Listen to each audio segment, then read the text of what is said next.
आप सभी दोस्तों को राकेश सर का नमस्कार। दोस्तों आज हम प्रैक्टिस सेट करेंगे। अब से जितने भी हम सेट करेंगे मैथ के, उसमें हम कम से कम 10 क्वेश्चन डिस्कस किया करेंगे।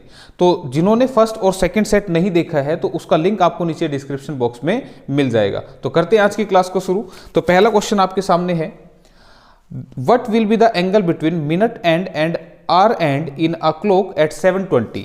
कह रहा है कि 7:20 पर घड़ी की बड़ी सुई से छोटी सुई के बीच कितने अंश का कोण होगा। ये जो क्वेश्चन है दोस्तों, ये आपका रीजनिंग का क्वेश्चन है, लेकिन ये मैथ में भी पूछ सकते हैं। तो इसको आज हम करेंगे एक ट्रिक के माध्यम से। शुरुआत एक ट्रिक से करते हैं, और ट्रिक आपने याद रखनी है कि कितने डिग्री का एंगल बनेगा, यानी कि कितना कोण बनेगा, ये कैसे पता लगेगा। आपने ट्रिक याद रखनी है 60h - 11m अपॉन में 2। ठीक है, ये फॉर्मूला आपने याद रखना है। इससे आपका जो एंगल है वो बड़ी फास्ट तरह से निकल जाएगा। अब आपको ये भी बता दें, यहां जो h है इसका मतलब है r यानी कि घंटे, और m का मतलब है मिनट यानी कि मिनट मतलब मिनट। ठीक है, तो अब यहां पर बस जस्ट वैल्यू रखते हैं। इस क्वेश्चन में 7:20, इसका मतलब घंटे की वैल्यू कितनी है 7। तो हम क्या करेंगे, 60 इंटू में 7 माइनस 11 इंटू m, मिनट की वैल्यू कितनी दे रखी है 20, और इसको हमने डिवाइड करना है किससे, 2 से। तो 60 गुना 7 करेंगे तो 420 माइनस 220 अपॉन में 2, तो यहां से हमें मिलेगा 200/2। इसमें से इसको माइनस करके इससे डिवाइड करेंगे तो ये बनेगा 100 डिग्री सेल्सियस। यानी कि 7:20 पर जो घड़ी की सुइयों के बीच का एंगल होगा वो होगा 100 डिग्री, यानी कि ऑप्शन नंबर 2 यहां पर आंसर होगी। क्लियर है फर्स्ट क्वेश्चन ट्रिक के साथ? हाँ जी, तो फटाफट करते हैं। तो 10 क्वेश्चन डेली आपको करवाए जाएंगे एक सेट के अंदर, तो आपको कम से कम 2 या 3 प्रैक्टिस सेट डेली मिल जाया करेंगे। तो नेक्स्ट क्वेश्चन देखते हैं। हमारा अगला क्वेश्चन है, the least perfect square which is divisible by each of 21, 36 and 66 is. वह न्यूनतम वर्ग क्या है जो 21, 36 और 66 में से प्रत्येक से पूरा पूरा डिवाइड हो जाएगा। 21, 36 और 66 इनसे पूरा पूरा डिवाइड हो जाएगा। तो अब थोड़ा सा दिमाग से सोचो, इनसे डिवाइड होने वाली ऑप्शन इन्हीं में से कोई एक होगी। ठीक है, तो इन ऑप्शन को मैं एक बार यहां लिख देता हूं, 214344 second option, 214434 third option, 213444 fourth option है यहां पर 231444। क्लियर है? तो दोस्तों मैं यहां पर आपको बताना चाहता हूं कि जरूरी नहीं है कि एग्जाम में हर क्वेश्चन को डिटेल से किया जाए। थोड़ा सा कॉमन सेंस भी लगानी चाहिए कि भाई इनमें से कौन सी ऑप्शन है जो इनसे कट जाएगी। तो इसका मतलब क्या, इन नंबर से हम इनको काट के देख लेते हैं। अब काटने के लिए, अब 21 का टेबल तो आता नहीं होगा, पहाड़ा तो आता ही नहीं होगा 21 का, ना 36 का आता। तो भाई 21 का टेबल आने की जरूरत भी नहीं है। आप देखें, अगर कोई संख्या हमारी 66 से कटेगी, ये डिविजिबिलिटी रूल है, विभाज्यता का नियम है, जैसे जैसे बताऊं याद रखना। अगर कोई संख्या हमारी 66 से कट रही होगी तो इसका मतलब 66 होता है 11 गुना 6, 11 6 के 66 होता है ना। हालांकि 2 गुना 33 भी 66 होता है। ठीक है, 2 इंटू 33, लेकिन यहां पर हम इसको ऐसे नंबर्स में तोड़ेंगे जो फर्दर किसी नंबर से नहीं कटते। ठीक है, तो यहां पे 11 6 के 66, 2 गुना 33 भी ले सकते हैं, लेकिन 33 को फिर से हम 11 गुना 3 कह सकते हैं। तो अगर ये नंबर हमारा 11 से कट गया, ये नंबर जो है 11 से अगर हमारे डिवाइड हो गए, तो हम कहेंगे कि ये 66 से भी डिवाइड हो जाएंगे। क्लियर है? एग्जाम्पल से समझाता हूं। मुझे बताओ 66 का जो टेबल है, 66 का दोगुना कितना होगा 132। ठीक है, अब 132 जो है वो 66 से कटता है ना। मुझे बताओ क्या 132 11 से कटता है? काट के देख लो। 11 से अगर मैं इसको डिवाइड करूंगा तो 11 एकम 11 बचेगा 22, 11 दूनी 22। इसका मतलब ये 11 से भी कटता है। तो मैंने यही बात आपको कही कि जो नंबर 66 से कटेगा वो नंबर इसके फैक्टर गुणनखंड यानी कि 11 से भी कटेगा। तो आपने इन ऑप्शन को 11 से काट के देख लेना है। अब 11 का डिविजिबिलिटी रूल क्या होता है वो सुन लो। कोई भी नंबर 11 से कब कटेगा, जैसे मैं यहां पर एक नंबर लिख रहा हूं 1331, तो 11 का डिविजिबिलिटी रूल क्या कहता है कि आपने एक एक पोजीशन छोड़ के जो नंबर आ रहे हैं उनको ऐड कर देना है। तो 1 और 3 कितना बनेगा 4। ठीक है, इसको मिटा दे रहे हैं हम। 1 और 3 4, 3 और 1 नीचे से फिर कितना बनेगा 4। तो अब ये जो ऐड किया, ऊपर वाला टोटल और नीचे वाला टोटल, इन दोनों को आपने माइनस करके देखना है। अगर ये 0 आ गया तो ये नंबर 11 से डिवाइड होगा। 0 आ जाए या 11 आ जाए या 22 आ जाए, इन दोनों का डिफरेंस जो है वो इनमें से अगर कोई भी आ जाता है तो हम कहेंगे कि जो हमारा गिवन नंबर है वो 11 से डिवाइड होगा। तो बस इसी बात को अप्लाई कर दो। तो अब देखो एक एक छोड़ के पोजीशन यही बनेगी। तो 2 और 4 6 और 4 10, ऊपर का टोटल 10, 1 और 3 4 और 4 8, नीचे का टोटल कितना है 8। तो 10 में से 8 जाएंगे तो 0 नहीं आएगा, इसका मतलब ये ऑप्शन आंसर नहीं है। फिर से देखो 2 और 4 6, 6 और 3 9, फिर से 1 और 4 5 और 4 9, तो ऊपर भी 9 नीचे भी 9, तो इनका जो डिफरेंस होगा वो क्या आएगा 0 आएगा, तो इसका मतलब ये आंसर हो सकता है। क्लियर है। फिर से देखते हैं 2 और 3 5, 5 और 4 9, नीचे देखो 1 और 4 4 और 4, 4 4 8 और 1 9, नीचे का टोटल भी 9, तो इसका मतलब ये भी आंसर हो सकता है। फिर से 2 और 1 3, 3 और 4 7, ऊपर का टोटल 7 है, 3 और 4 7 और 4 11, नीचे का टोटल है 11, तो 7 और 11 का डिफरेंस 0 नहीं आएगा, तो ये ऑप्शन आंसर नहीं है। क्लियर है यहां तक बात। तो डिविजिबिलिटी रूल भी आपको समझ में आ गया होगा कि 11 का कैसे होता है, विभाज्यता का नियम आपको मैंने बताया। तो यानी कि ये दो ऑप्शन जो हैं ये आंसर हमारी नहीं है। यहां तक बात समझ में आ गई भाई, ठीक है। अब क्या करना होगा, अब आंसर इनमें से है, तो अब इसको भी चेक कर लेते हैं एक बार। तो इसके लिए मैं एक बार इसको मिटा दूं, ठीक है। 11 का डिविजिबिलिटी रूल पता लग गया, इससे 50% आंसर मिल जाएगा तुम्हें। अब क्या करना है तुमने, अब देखो कोई भी संख्या 36 से कटेगी तो वो इसके फैक्टर गुणनखंड यानी कि 4 और 9 से भी कटेगी। क्लियर है, 9 चौके 36। हालांकि 2 गुना 18 भी 36 होता है, लेकिन 2 गुना 18 क्यों नहीं लेंगे, क्योंकि 2 गुना 18 दोनों जो हैं वो को प्राइम नंबर नहीं है। और को प्राइम नंबर क्या होते हैं, जैसे 2 और 18 मैंने बोला, ये दोनों नंबर 2 से कट रहे हैं, 2 एकम 2 2 में 18। तो अगर दोनों नंबर किसी एक नंबर से कट गए तो वो को प्राइम नहीं होंगे। को प्राइम मतलब सहभाज्य। ऐसे दो नंबर जो किसी एक नंबर से नहीं कटते, मुझे बताइए 3 और 5 क्या किसी एक नंबर से कटेंगे? नहीं कटेंगे। एक से कट सकते हैं लेकिन एक के अलावा किसी नंबर से नहीं कटेंगे। तो ये जो दो नंबर हैं ये हमारे को प्राइम है यानी कि सहअभाज्य। तो हमने क्या किया, 36 के ऐसे दो टुकड़े 4 और 9 ये किसी से नहीं कटते सिवाय एक के, इन्हें हमने देख लेना है। अब 4 से देखो वो नंबर कटेगा, ध्यान रखना 4 का विभाज्यता का नियम क्या कहता है कि 4 से कोई नंबर तब कटेगा जब उसके आखिरी के 2 डिजिट 4 से कट जाएंगे। तो मुझे बताइए क्या 34 4 से कटता है? नहीं, तो इसका मतलब ये आंसर नहीं है। क्या 44 4 से कटता है? 44 4 से कटता है, इसका मतलब ये इसका आंसर है। तो ऐसे करना था आपने क्वेश्चन को, पूरा डिटेल से सोल्व नहीं करना था। अब आपको लग रहा होगा सर ये तो बहुत ज्यादा टाइम लग जाएगा इसमें। अरे भाई मैं आपको समझा रहा हूं और इसके साथ साथ कुछ एक्स्ट्रा चीजें भी समझा रहा हूं, इन्हें अगर आप सीख जाएंगे तो आप खुद भी बना लेंगे। अब देखो 21 के अगर मैं कहूं कि 2 टुकड़े बताओ जो किसी से ना कटे एक के अलावा, तो तुम क्या बनाओगे? 3 गुना में 7। बात समझ में आ रही है? 3 और 7 किसी एक नंबर से कटते नहीं, तो ये बोलते हैं को प्राइम फैक्टर यानी कि सहअभाज्य गुणनखंड। क्लियर है यहां तक क्वेश्चन? तो ये आपका आंसर था ऑप्शन नंबर सी। हां जी,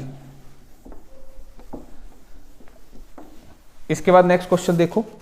अगला क्वेश्चन आपके सामने, फैक्टराइज द फॉलोइंग, निम्नलिखित का गुणनखंड कीजिए। अब इनको फैक्टराइज करना है, अलजेब्रा का question, x² minus 6xy plus में 9y², और यहां पर दूसरा क्या है 25।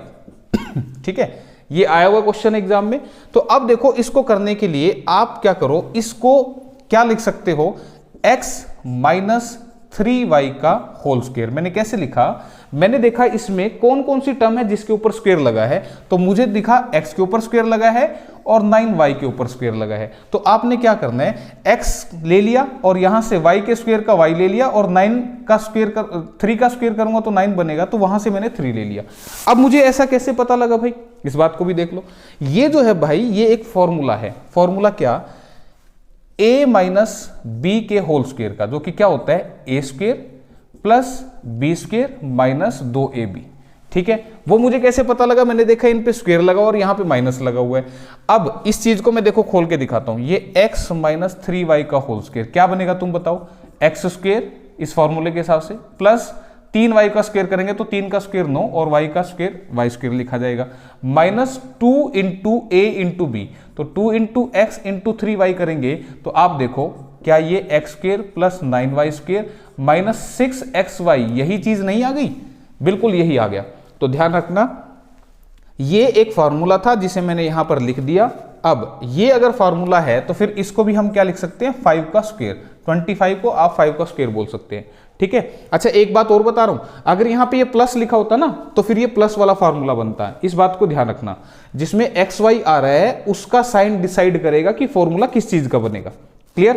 तो गलती मत करना। तो यहां पर माइनस आ रहा है तो ये माइनस का फॉर्मूला, प्लस आता तो फिर ये प्लस का फॉर्मूला, क्योंकि प्लस वाले फॉर्मूले में यहां पर ये प्लस में होता है ये वाला प्रोडक्ट वाला टर्म। तो अब ये जो है फर्दर एक फॉर्मूला बनेगा, कौन सा?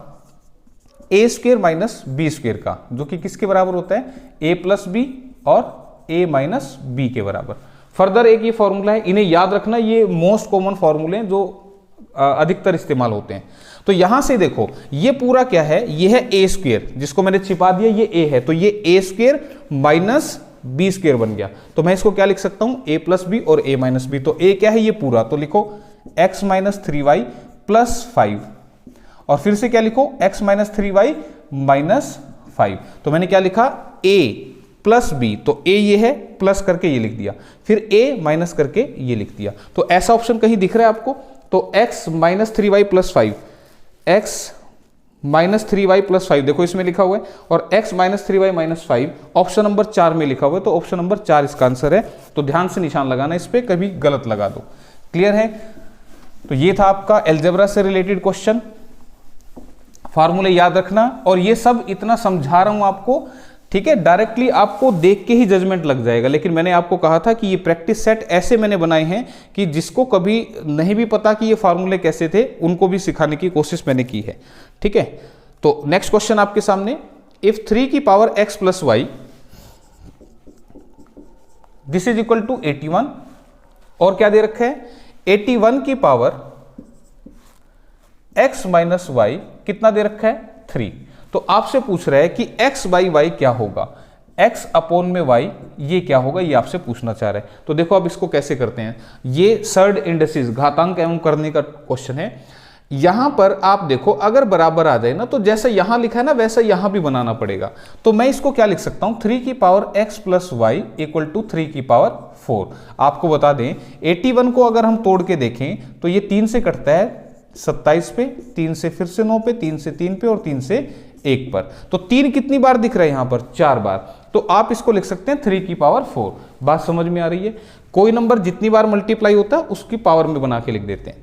अब देखो यहां पर दोनों साइड बेस इक्वल हो गया ना, तो याद रखना बेस अगर इक्वल हो जाए तो पावर को आप इक्वल रख सकते हैं। इसका मतलब आप इस चीज को इक्वल रख दें, तो हम कह सकते हैं x plus y equal to 4।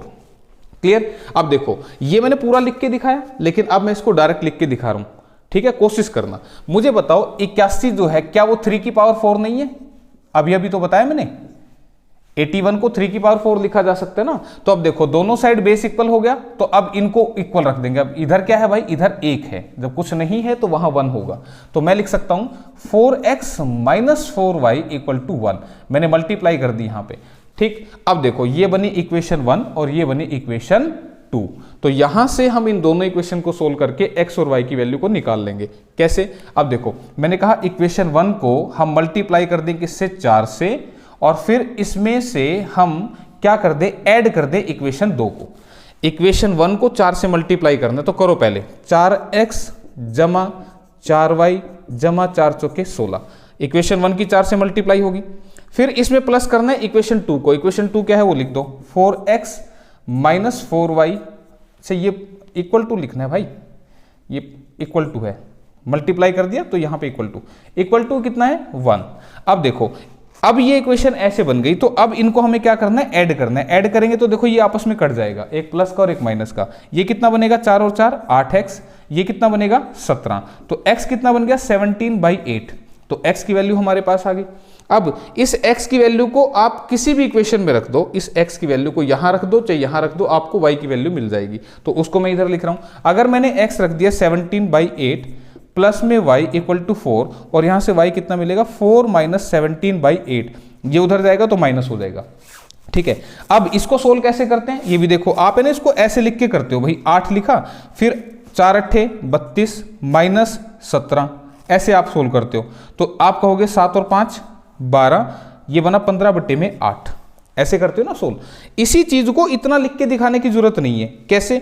अब मुझे बताओ, अगर मैं तुम्हें कहूं कि भाई इसको सोल्व करने के लिए क्या करना है, इसकी मल्टीप्लाई कर दो, 8 चौके 32। ऐसा जब करना है जब एक के पैर नहीं दिखे तुम्हें, इसके पैर नहीं है ना, तो 8 चौके 32, 32 में से 17 गए तो कितने बचे? 15। ठीक है भाई, 15 बच गई तो नीचे इसके पैर लगा देना 8, तो इसका मतलब y की वैल्यू 15/8 आ जाएगी। तो थोड़ा सा स्टेप कम कर लेना। तो x की वैल्यू भी हमें मिल गई, y की वैल्यू भी मिल गई, और हमें पूछ रहा था x/y क्या होगा, तो रख देते हैं। x की वैल्यू कितनी है 17/8 और y की वैल्यू कितनी है 15/8। तो आपको बता दें नीचे से ये नीचे कट जाएगा क्योंकि इसको घुमा के लिखेंगे बात वही आएगी। Answer become 17/15। तो दिख रहा है कहीं पर ऑप्शन में, बिल्कुल ऑप्शन नंबर डी के अंदर ऐसा दिखाई दे रहा है 17/15। तो ये इसका जवाब है। आसान है बिल्कुल क्वेश्चन, ठीक है, क्लियर। तो फिर भी अगर किसी क्वेश्चन में दिक्कत आती है भाई, तो आप है ना उसको दोबारा देख लिया करो, वीडियो को दोबारा से देखा करो, ध्यान से सुना करो कि मैं कैसे बता रहा हूं, और फिर आपको दिक्कत नहीं आएगी, ठीक है भाई। और फिर भी दिक्कत आए तो भाई कमेंट सेक्शन तो है ही आप लोगों के लिए, कमेंट करके बताया करो, ठीक है। और वीडियो अच्छा लगे तो यार बताया करो मुझे, और कोई दिक्कत लगे तो भी बताया करो कि सर ये दिक्कत आ रही है, ठीक। नेक्स्ट क्वेश्चन, आप क्वेश्चन देखिए क्या कह रहे हैं। When 335 is added to 5a7 the result is 8b2। 8b2 is divisible by 3, what is the largest possible value of a। कह रहे हैं जब 335 को 5a7 में जोड़ा जाता है, तो 335 को हमने इसमें क्या करना है, ऐड करना है। अगर इसको ऐड कर दूंगा तो परिणाम 8b2 मिलेगा, 8b2 प्राप्त होगा, जो 3 से विभाजित है। तो a का महत्तम मान यानी कि मैक्सिमम वैल्यू a की क्या होगी। अब आप देखो भाई, सुनो सिंपल सी बात, अगर ये रिजल्ट 3 से डिवाइड होता है, डिविजिबिलिटी का क्वेश्चन है फिर से, तो 3 से कोई नंबर कब डिवाइड होता है। जैसे मैंने यहां पर एक नंबर लिख दिया 1 to 1 और मैंने कहा कि क्या ये 3 से कटेगा, तो आपको काट के नहीं देखना, क्या करना, इसके डिजिट को ऐड कर लेना, 1 और 2 3, 3 और 1 4, ठीक है। इसके अंकों को, डिजिट्स को हमने ऐड कर दिया, तो यहां पर जो टोटल बना वो कितना बना 4। अब 4 जो है भाई वो तो 3 से कटता नहीं ना, तो इसका मतलब ये नंबर भी 3 से नहीं कटेगा। बात समझ में आई, फिर से देख लो। मैंने कहा ये 351 क्या 3 से कटेगा, तो तुमने कहा 3 और 5 8 और 1 9, टोटल कितना बना 9, और 9 जो है वो 3 से कटता है, तो इसका मतलब ये नंबर 3 से कटेगा। ये है डिविजिबिलिटी रूल किसका, 3 का। अब अगर मैं इन दोनों को ऐड करूंगा तो ये नंबर आया और ये 3 से कटना चाहिए, क्लियर। अब देखो ऐड करके देखते हैं, 7 और 5 12, 12 का 2 1 हासिल गया होगा, ठीक है। फिर 3 में कुछ ऐड हुआ तो ये आया, लेकिन ध्यान दो 5 और 3 8 है। इसका मतलब ये हुआ कि जो a की वैल्यू है वो ऐसी होनी चाहिए जिससे आगे हासिल ना जाए, कैरी ना बने, ठीक है। जैसे इसमें कैरी बना ना 7 और 5 12, 12 का 2 1 कैरी, तो एक हासिल जो है वो नहीं बनना चाहिए क्योंकि 5 और 3 लास्ट में 8 आ रहा है। तो यहां a की वैल्यू ऐसी रखनी है कि जिससे मेरा यहां पर कोई नंबर आ जाए। अब देखो ऑप्शन लगाते हैं, ऑप्शन ए में कितना लिखा है 8, ऑप्शन बी में लिखा है 5, सी में लिखा है 1 और डी में लिखा है 4। मुझे बताओ अगर मैं यहां पे किसकी वैल्यू पूछी है, ए की वैल्यू पूछी है, ये ध्यान रखना। तो इसका मतलब ए की वैल्यू इनमें से कोई एक होगी। तो अगर मैं ए की वैल्यू को 8 रख दूं तो तुम खुद सोच के देखो, 8 और 3 11 और 1 12, 12 का 2 1 कैरी जाएगा ना, तो ये तो गलत हो जाएगा ना, कैरी जाना नहीं चाहिए। इसका मतलब ए तो ऑप्शन है नहीं आंसर। फिर से देखो, अगर मैं यहां पर 5 रख दूं तो 5 रखूंगा तो 5 3 8 और 1 ये जुड़ के कितना बनेगा 9, ठीक है। मैं एक बार रख के दिखाता हूं आपको ब्लू कलर से। अगर a की वैल्यू मैं 5 रख दूं, ये मैंने 5 रख दिया, तो क्या बनेगा 5 3 8 और 1 9 बनेगा, यानी कि यहां पे 9 आ जाएगा। तो मुझे बताओ क्या ये कटता है 3 से, तो तुम ऐड करके देखो, 8 और 9 17 और 2 19, तो ये तो कटा नहीं ना, तो इसका मतलब फिर ये भी आंसर नहीं है। बात समझ में आ गई भाई। फिर से देखो, अगर वैल्यू 1 है a की, तो a की वैल्यू को मैंने क्या रख दिया 1, तो मुझे बताओ अब यहां क्या बनेगा 3 4 और 1 5, तो 8 5 13 और 2। अच्छा एक बात और ध्यान रखना, यहां पर 8 5 13 और 2 15 बना, यानी कि ये आंसर दे रहा है, लेकिन हमने थोड़ी सी गलती करी। क्या गलती करी, उसने a की मैक्सिमम वैल्यू पूछी है, तो इसको पहले मत रख के देखना, तुम इसको रख के देखना, क्योंकि a की वैल्यू जो है बड़ी देखनी है। तो पहले मैंने सबसे बड़ा नंबर देखा, उससे आंसर नहीं बना। फिर मैंने 5 देखा, ये भी बड़ा है, इससे भी आंसर नहीं बना। तो फिर 1 को मत देखो, तुम मैंने इसको देखो डायरेक्टली। 4 अगर तुम यहां पे रख दोगे तो फिर पहले इसको चेक करते हैं, क्योंकि बड़ा मान बताना है। तो यहां पे मैंने 4 रख दिया a का, a अगर 4 है तो 4 3 7 और ये कितना बना 8। अब ये टोटल कितना बना 8 8 16 और 2 18, और 18 जो होता है वो 3 से कटता है, इसका मतलब यही इसका आंसर है। हालांकि 1 रखने से भी कट रहा है, लेकिन उसने आंसर पूछा a का मैक्सिमम जो वैल्यू है वो क्या होगा, तो आंसर ऑप्शन नंबर डी रहेगा, ठीक है। तो बड़े नंबर से रखना, ऐसे सारी ऑप्शन रखने की जरूरत नहीं थी। और ये लिख के समझा रहा हूं तुम्हें, डायरेक्टली आप बिना लिखे भी इसको कर सकते थे, ठीक है। मैं सिर्फ इसलिए लिख देता हूं ताकि आप समझ जाएं, कोई भी पॉइंट अटके नहीं। नेक्स्ट क्वेश्चन देखते हैं भाई। अगला क्वेश्चन कह रहा है कि यदि x बराबर है 7 माइनस 4√3 हो तो x प्लस 1/x क्या होगा। Again question of algebra. तो देखो कैसे करते हैं भाई इसमें कि x की वैल्यू क्या दे रखी है 7 माइनस 4√3, ठीक है। तो मुझे बताओ, हमें बताना तो क्या है x प्लस 1/x बताना है ना, तो इसका मतलब मुझे 1/x भी चाहिए, तो 1/x निकालते हैं। मुझे अगर कहूं कि x की वैल्यू ये है मेरे पास तो 1/x क्या होगा, तो तुम कहोगे सर जी ये तो ऐसा हो जाएगा, ठीक है, क्लियर है। अब इसको ना थोड़ा सा सोल्व करते हैं। अब सोल्व करने का पहले डायरेक्ट तरीका सुनो, डायरेक्ट कैसे लिखते हैं उसको सुन लो। जब इसको सोल्व करना हो ना तो आप इसको डायरेक्ट, हालांकि ये पिछली क्लास में भी क्वेश्चन आया था तो वहां पे मैंने बताया था कि इसको रेशनलाइज करते हैं ऐसे, परिमेयकरण जिसको बोला था, ठीक है, लास्ट सेट में भी ये क्वेश्चन आया था ऐसा। तो इसको जब हम सोल्व करते हैं तो 7 प्लस 4√3 बताऊंगा डायरेक्ट कैसे लिखना है, ये आ गया। अब नीचे देखो क्या है a minus b a plus b, ये फार्मूला है। फिर से क्या देखो नीचे क्या बन रहा है, थोड़ा सा नीचे लिखता हूं इसको, ये बना a माइनस बी और a प्लस बी, ऐसे ही लिखा है ना। तो ये किसका फार्मूला बनता है a square minus b square. तो अब इसको मैं डायरेक्ट लिख रहा हूं कि 7 प्लस 4√3 अपोन में क्या बनेगा a square minus b square, ये लिखना है। अब a क्या है 7, तो 7 का स्क्वायर माइनस 4√3 का स्क्वायर, क्लियर है। अब इसको सोल्व करते हैं, ये बनेगा 7 प्लस 4√3 अपोन में 7 का स्क्वायर 49 और इसका स्क्वायर करेंगे तो 4 चौके 16 3 48। अब ये कैसे किया भाई, इसको भी देख लो। 4√3 का स्क्वायर का मतलब क्या कि 4√3 की 2 बार मल्टीप्लाई करनी है, तो 4√3 इंटू 4√3, तो 4 की 4 से मल्टीप्लाई क्या देगी भाई 16। √3 इंटू √3 क्या देगा 1 3, √3 इंटू √3 बनेगा √9 और 9 का रूट निकालेंगे कितना आएगा 3, तो ये बनेगा 48। तो ये समझा दिया। लिखने के लिए क्या करना था, 4 का स्क्वायर कर दो 16 और अंदर वाले नंबर से मल्टीप्लाई करके सीधा लिख देना 48। ये समझा दिया आपको ऐसा क्यों करते हैं। तो ये बनेगा हमारा कितना 7 प्लस 4√3। ये तो मैंने डिटेल से सोल्व करके दिखा दिया, इतनी देर लगनी ही नहीं थी। क्यों, अब मैं इसको डायरेक्ट बता देता हूं, ये सारा समझ में आ गया। मुझे बताओ अगर x की वैल्यू ये है तो 1/x क्या लिखोगे, डायरेक्ट लिखते हैं। अब इसको 1/x आपने क्या लिखना है 1 अपोन में 7 माइनस 4√3। तो इसको सिंप्लीफाई कैसे करते हैं, ये माइनस का है ना तो तुम प्लस का लिख देना। क्या बात समझ में आई भाई, माइनस का है तो क्या लिख दो प्लस का। फिर नीचे क्या लिखना है 7 का स्क्वायर कितना 49 माइनस लगाना है 4 चौके 16 3 48। तो देखो ये 1 ही आएगा, तो इसका मतलब ये सोल्व करके कितना है 7 प्लस 4√3, नीचे 1 लिखा हुआ ना। तो आप इसको डायरेक्ट लिखना, मैंने हालांकि समझा दिया ताकि किसी को नहीं भी पता था तो वो जान जाए इस बात को। अब देखो x की वैल्यू कितनी है 7 माइनस 4√3 प्लस में 1/x की वैल्यू कितनी है अभी निकाली हमने 7 प्लस 4√3। अब 4√3 से तो 4√3 कट गया ना, और 7 और 7 कितने बन गए 14। तो 14 इस क्वेश्चन के लिए आंसर है, ऑप्शन नंबर डी जवाब होगा। क्लियर भाई यहां तक भी। तो फिर भी दिक्कत आए तो देख लेना, मैंने पूरा डिटेल से समझा दिया इसको। और फास्ट कैसे होगा भाई, जिन बच्चों का एग्जाम है जिन्हें ट्रिक से करने हैं क्वेश्चन, वो फास्ट तरीका भी मैंने बता दिया, उसको आप अप्लाई करें। हाँ जी, नेक्स्ट क्वेश्चन आपके लिए। हाँ जी, घातांक करनी सर्ड इंडिसेस का क्वेश्चन है। 243 की पावर n अपोन में 5 इंटू में 3 की पावर 2n प्लस 1 अपोन में 9 की पावर n, और ये डॉट जो है ना ये मल्टीप्लाई का सिंबल है भाई ये, ठीक है। अब देखो ये क्वेश्चन एक लाइन में हो जाएगा, कैसे होगा उसको पहले समझ लो। सबसे पहले आपको पता होना चाहिए ये जो 243 है इसको हम लिख सकते हैं क्या 3 की पावर 5। मैं लिख रहा हूं इसको डायरेक्टली, इसको हम क्या लिख सकते हैं 3 की पावर 5, ठीक है।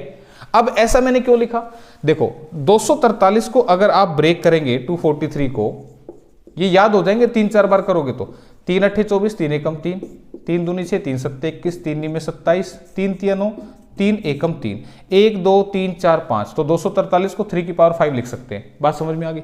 अब इस 9 को भी क्या लिख सकते हैं भाई, इसको लिख सकते हो आप 3 की पावर 2, ये लिख दिया मैंने 3 की पावर 2, ठीक है। जब भी ऐसा क्वेश्चन आता है पूरे क्वेश्चन को एक बेस में ले आओ। अब अगला रूल सुनो, मैंने पीछे भी आपको समझाया था कि जब बेस सेम होता है तो पावर ऐड हो जाती है, ठीक है। तो अब देखो इस 5 से तो ये 5 कटेगा, क्या लिखूं 3 की पावर क्या बच गया n, फिर से बेस सेम, अगर ऐसा आ जाए ना 3 की पावर 2 इंटू 3 की पावर 5, तो ये लिखा जाता है 3 की पावर 5 और 2 7, यानी कि बेस सेम होता है मल्टीप्लाई में तो पावर्स को ऐड करके लिखते हैं। तो यहां पर बेस सेम है तो इन पावर को ऐड करेंगे तो n प्लस में 2n प्लस में 1, इसकी पावर को मैंने ऐड कर दिया। इसी तरह से नीचे की पावर भी जो है उसको ऐड करेंगे तो 2n plus n minus 1, 2n plus n minus 1। अब दूसरी बात क्या, अगर पावर ऐसे हो 3 की पावर 5 अपॉन में 3 की पावर 2, तो इसको हम लिखते हैं 5 माइनस 2।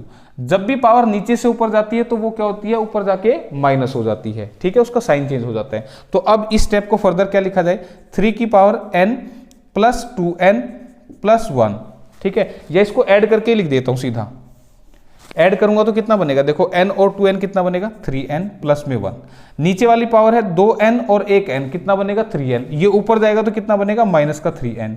ये माइनस 1 ऊपर जाएगा तो क्या बनेगा प्लस। देखो मैंने अभी समझाया कि नीचे से जब ये ऊपर जाता है तो ये माइनस का हो जाता है, इसका साइन बदल जाता है।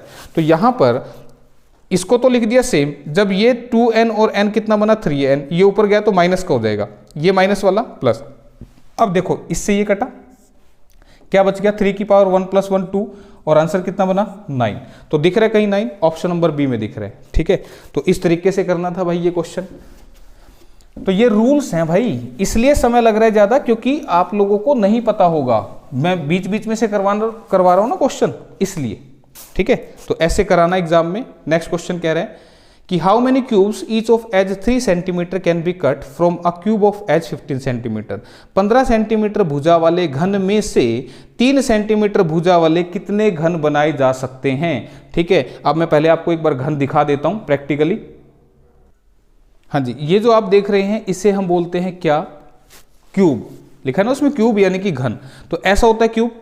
ये किस तरह की दिख रही है आपको शेप, मैं चारों तरफ से घुमा के दिखा रहा हूं। ये किस तरह की दिख रही है आपको मैं समझा देता हूं। इसमें जितनी ये लंबाई है उतनी ही इसकी चौड़ाई है, उतनी ही ऊंचाई है। लंबाई, चौड़ाई और ऊंचाई सारी सेम होती हैं। ये ए है, ये ए है, ये ए, तो ये भी ए, सारी साइड क्या होती है, इक्वल होती है। इसे हम क्या बोलते हैं, क्यूब यानी कि घन। क्लियर। तो अब यहां पर अगर ये क्यूब है तो उसने क्या बोला कि 15 सेंटीमीटर वाले घन में से 3 सेंटीमीटर वाले कितने क्यूब बनाए जा सकते हैं। तो नंबर ऑफ क्यूब्स कितने होंगे, आपने क्या लिखना है, वॉल्यूम लिखना है किसका, बड़े क्यूब का। इसको डिवाइड करना है वॉल्यूम से किसके, छोटे क्यूब के। वॉल्यूम बड़े क्यूब को डिवाइड कर दो वॉल्यूम छोटे क्यूब के। अब वॉल्यूम कैसे निकलता है भाई, सीधा से याद रखना, जिसकी सारी साइड बराबर होती है उसका वॉल्यूम कैसे निकलेगा। 15 सेंटीमीटर साइड है ना, इस 15 की 3 बार मल्टीप्लाई कर देना, ये इसका वॉल्यूम निकल जाएगा। Clear. Length into breadth into height, लंबाई गुना चौड़ाई गुना ऊंचाई, और सारी ही 15 15 15 ही है, बराबर है, तो ये आ जाएगा। नीचे क्या करना, छोटे वाले की साइड से डिवाइड कर देना।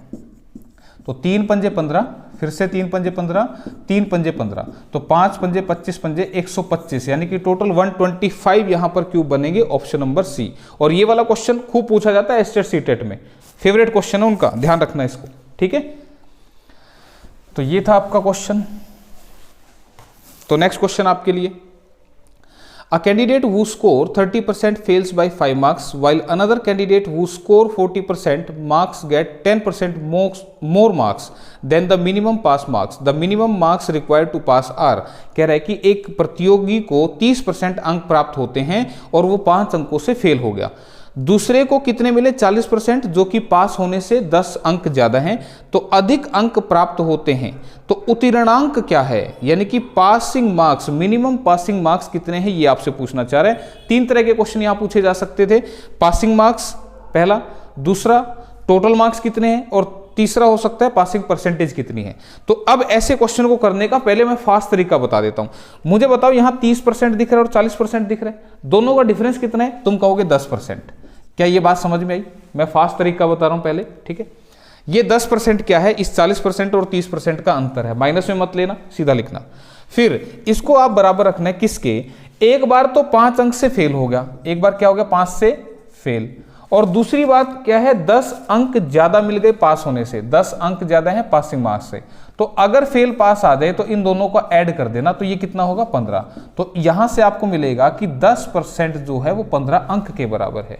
ध्यान रखना, यहां पर अगर दोनों बार फेल आ जाता, फेल, तो फिर आपने माइनस करना था।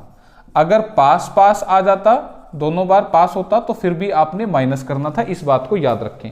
क्लियर है? जब फेल पास अपोजिट आएंगे ना, तो ये मार्क्स प्लस करने हैं। ठीक है? परसेंटेज हमेशा ही डिफरेंस लेना है, दोनों परसेंटेज का हमेशा डिफरेंस लेंगे, चाहे ये केस हो चाहे ये केस हो। क्लियर है? याद रखना इस बात को, इससे आपका क्वेश्चन फास्ट हो जाएगा। तो मुझे बताओ 10% किसके बराबर हो गया? 15 अंक के बराबर हो गया। तो उसने कहा एक विद्यार्थी को 30% अंक मिल गए। तो मुझे बताओ अगर 10% 15 के बराबर है तो 30% किसके बराबर होगा? तो 15/10 गुना में, या इसको ऐसे ना लिख के मैं ऐसे कर दूं भाई, 30% के लिए क्या कर दूं? 3 गुना कर दूं ना, तो 30% आ गया। तो फिर इसको भी 3 गुना कर दो। आ तो रहा होगा ना समझ में? नहीं तो फिर ऐसे लिखना पड़ता, 10% की वैल्यू है 15, 30% की वैल्यू क्या होगी? तो 15/10 गुना में 30, ऐसे लिखना पड़ता, वही बात आएगी घूम के। तो मैंने इसको ऐसे जल्दी से लिखवा दिया। तो मुझे बताओ 30% अगर 45 नंबर के सॉरी 45 नंबर के बराबर है, और जब बच्चे के 30% आए थे तो वो 5 अंक से फेल हो गया था, तो भाई उसको 5 और दे दो ना, तो पास हो जाएगा ना। तो ये है हमारा पास अंक। क्या ये बात समझ में आई? उसने क्या पूछा? उत्तीर्णांक क्या है? The minimum marks required to pass. तो मिनिमम मार्क्स कितने हैं? 50 मार्क्स। क्लियर है? ये बात यहां से भी आ सकती थी। कैसे? दूसरे प्रतियोगी को 40% मिले और जो पास होने से 10 ज्यादा है। तो मुझे बताओ, इसी लाइन से चलेगा क्वेश्चन कि 10% जो है वो 15 मार्क्स के बराबर है, 15 अंक के बराबर है। तो 40% के लिए 4 गुना कर दो, तो इसको भी 4 गुना कर दो, तो 40% 60 अंक बन जाएंगे।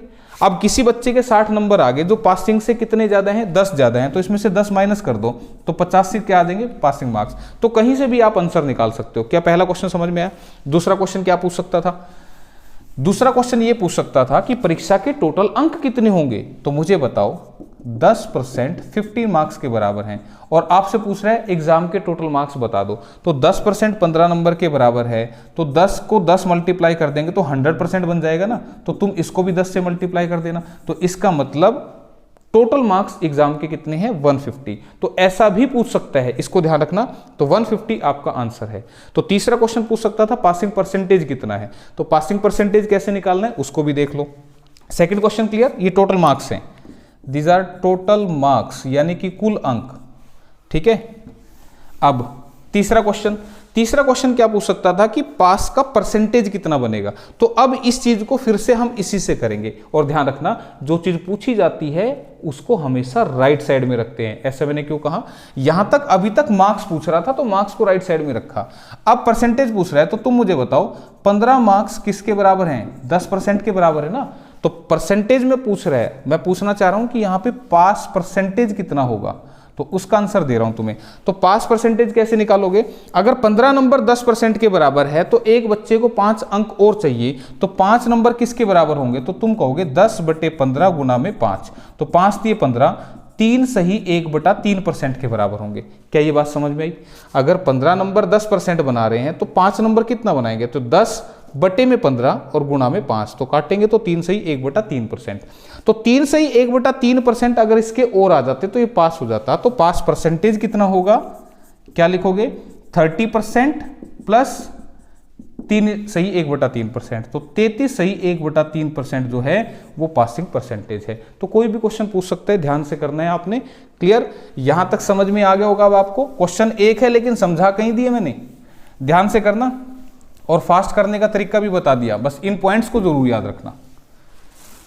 तो नेक्स्ट क्वेश्चन आपके सामने भाई क्या कह रहा है? The volume of a right circular cylinder whose height is 40 cm and circumference of its base is 66 cm is, कह रहा है कि 40 सेंटीमीटर ऊंचाई और 66 सेंटीमीटर परिधि वाले आधार पर स्थित बेलन का आयतन ज्ञात कीजिए। ध्यान दीजिए, बेलन दे रखा है। तो भाई बेलन सबसे पहले तो आपको पता होना चाहिए। ठीक है? जो घर वाला बेलन है वो वाला बेलन नहीं है। ठीक है? ये मैथ वाला बेलन है। कभी तुम वो बोलो घर वाला रोटियां बनाने वाला बेलन, वो नहीं है, ये अलग है। ये है बेलन। दिखा देते हैं आपको, ये भी, ये दिख रहा है, ये है बेलन। ठीक है, कैसा है, ऐसा। अब इसने क्या कहा, इसने कहा 40 सेंटीमीटर इसकी ऊंचाई है, तो यानी कि ऊंचाई कितनी है, 40 सेंटीमीटर ये ऊंचाई होगी, क्लियर। फिर उसने क्या कहा, 66 सेंटीमीटर परिधि वाले आधार पर स्थित, मुझे बताओ ये बेलन है तो इसको मैं अगर ऐसे दिखाऊंगा तो आधार यानी कि बेस कैसा दिखेगा, गोल दिखेगा, सर्कल दिखेगा, और सर्कल की ये क्या होती है, परिधि होती है, सरकमफ्रेंस होता है, ये आपको बताया था, ठीक है। तो मुझे बताओ 66 सेंटीमीटर परिधि, इसका मतलब ये जो नीचे वाला गोल पोर्शन है ये 66 है, तो मैं कहूंगा यहां से 2 पाई आर कितना है, 66। याद रखना सर्कल की परिधि, ये जो सर्कल होता है ना इसका जो पूरा ये चक्कर होता है ये 2 पाई आर के बराबर होता है। तो यहां से क्या मिलेगा भाई, पाई की वैल्यू 22/7, ये 66, 22 दिया 66, और यहां से आर मिलेगा मुझे क्या, 7 गुणा 3 करूंगा तो 21, और ये 2 कहां जाएगा, नीचे। जब बराबर होता है ना तो ध्यान रखना ये वैल्यू तिरछी जाती है। तिरछी का मतलब क्या, नीचे वाली वैल्यू ऊपर जाएगी और ऊपर वाली वैल्यू नीचे आएगी। तो 21/2 है जो रेडियस आ गया। तो क्या कह रहा था, बेलन का वॉल्यूम बता दो। भाई बेलन का जो वॉल्यूम होता है ना, आयतन, वो होता है पाई आर स्क्वायर एच। तो पाई की वैल्यू है 22/7, आर की वैल्यू क्या है 21/2, 21/2, ठीक है।